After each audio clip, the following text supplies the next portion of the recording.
Hi everyone, my name is Jodi from House on Sugar Hill, and I'm here with JCPenney and their Style and Substance series. Today I want to share with you how to host a special event even if you are simply celebrating the holidays at home with your family this year. I'm taking the concept of a hot cocoa bar, but I want to make this a memory and I want to make this an event that hopefully we can turn into a new tradition for our family to have a hot cocoa bar and have a game night. So what we're going to focus on are a lot of small details to make something simple, a hot cocoa bar, be something really special. So I'm gonna make my own homemade hot cocoa, but you could honestly use the pre-made kind that comes in the small packets. That's fine. If you do, I would recommend taking all of the powder out of the packets and putting it in a cute container that you could serve it in, and then put it on your bar right there. And then you can bring over a kettle of hot water, hot milk, whatever you're using. But for me, I'm going to make my own homemade hot cocoa, and I'm gonna share with you my recipe. So for my hot cocoa, I like to use a mixture of whole milk, half and half, and heavy whipping cream. I think the combination makes just the perfect consistency of creaminess yet refreshing. So I do 2 cups or 2 parts of milk to a half a cup of heavy cream, and then a half a cup of my half and half. Now you can just scale that up depending on how much cocoa you're actually making. Next, we are going to combine our sugar and our cocoa powder. Do not add this directly into your milk. If you do, you will have the worst clumps and you'll be unable to mix them in all the way, and you'll have chunky hot cocoa, which is no fun. So what we do is we first mix the cocoa powder and the sugar together here, and we want to completely mix the cocoa powder and the sugar and make sure all the little chunks get out. So that will really help it combine with the milk in a smooth way. Then once we do that, we grab just a little bit of our milk mixture and we're gonna drizzle that, and we're gonna make a paste, a cocoa paste, okay? Because still, if you combine it dry into the big pot, it's gonna get clumpy. So now that we have this, a paste-like texture, we can pour this into our larger pot and everything should combine smooth.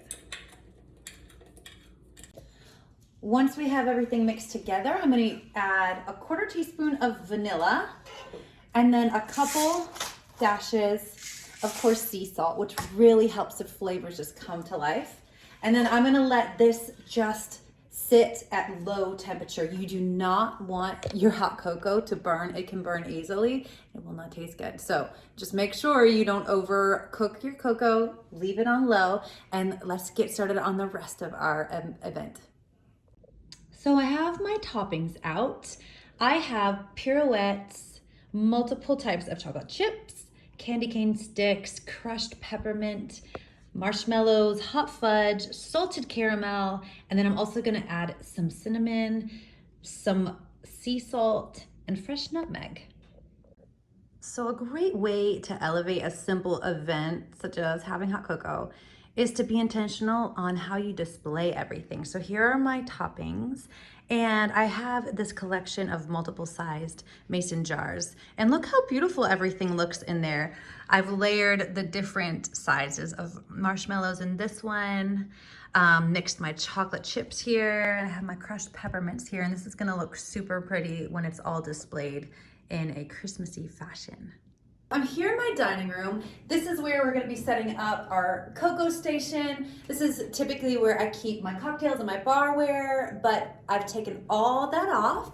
And now let's just kind of bring in some festivities. So we'll take this art down, and I actually have this little piece, voila, it says joy, it's very festive. And then I have some greenery that I put together earlier. Just a little branch with some dried oranges on it.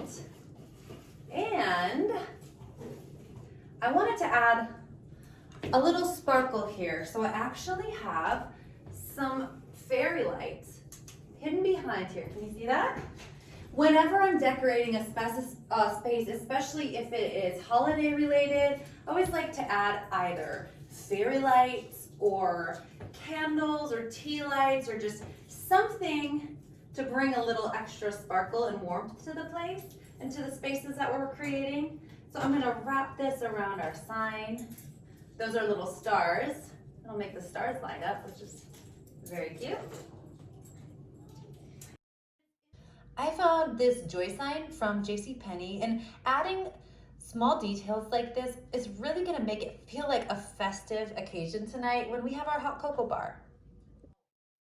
Now that we have some sparkle at our station, I'm going to load it up with all of our toppings. So I'm gonna start with the smaller items over here. Kind of just nestle all these toppings in an aesthetically pleasing way. So just some rules to think about when you're setting up a table. Try to balance different colors and heights and just kind of spread them out a little bit. I have the red candy canes right here, so I'm doing some red over here to balance it out. I have a tray with our toppings and some little treats. I'll show you all just a close-up of this when I have it all set up. Here we go. And let's see, I think that I will put my mugs down on the bottom shelf. That will be fine. I think they can grab those and bring them to the kitchen when it's time. Of course, need some games because it's gonna be our game night. All right. Maybe a little Christmas tree right down here. The hot cocoa bar is complete and looking quite festive, I must say. I actually found all of these items at JCPenney, so you can find the collection of mason jars, the Christmas trees, the hot cocoa mugs, and the serving platter, all at JCPenney. Now that we have our topping station ready, I'm going to set this table and bring in some Christmas decor. So I've got a really bright red table runner, which will just bring in a pop of color in this room. This room is a little bit subdued and I just want it to pop a little bit. And then I have got some Christmas tree centerpiece. This is a really fluffy teal Christmas tree. I'm gonna set that right in the center.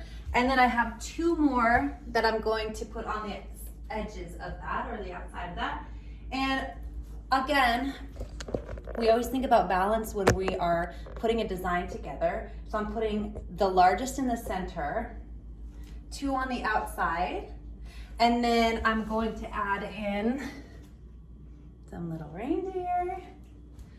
Whenever you are creating a space too, it's a good idea to group items in odd numbers. So 3 trees, and then if we're adding the reindeer, we're at 5 here, so like 5 items on the table.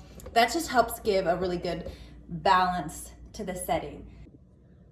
To complete my tablescape, I added some different textures. So I added some greenery, some wooden beads, and a little twinkle with some candles. But the rest of the items here I found from JCPenney. I found the Christmas trees, the reindeer, and the festive table runner. The space is set, the room is glowing. The only thing left to do is taste test that hot cocoa. I should make sure it's good first, right? All right, what should we try? Let's throw some extra chocolate for good measure. Load it with marshmallows. A couple more.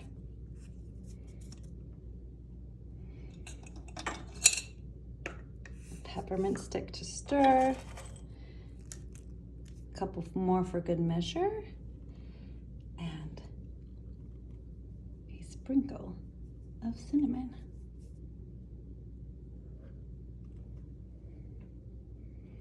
Cheers. Thank you so much for joining us today for the Style and Substance series. I want to know what you are doing to make this year special, so drop that in the comments below. And most importantly, I want to know, what kind of toppings would you put on your hot cocoa? So let us know, and don't forget to tune in next week to JCPenney for another great style and substance series.